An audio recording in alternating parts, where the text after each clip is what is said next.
remember holidays like this. Instead of watching TV, we would go watch the bears steal from the garbage. And it was quite an exciting feat. Truth for Today by Mrs. B. Those bears remind me of something in the Bible. Leftovers. You know what? Malachi talks about that. We often give God our leftovers. Just whatever's left. And God said, don't rob me.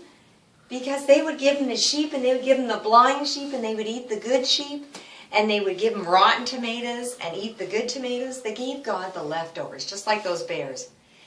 My father reminded me of this once. When he came in, he brought all of his money out of his pocket.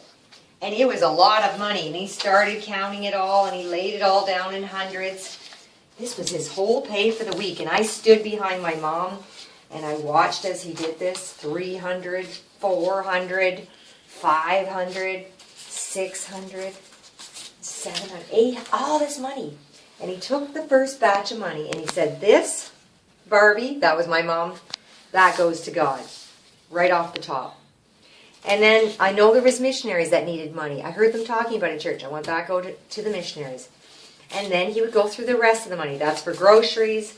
He would count out, that's for gas, and on, and rent, and saving. By the end, there was only 20 left.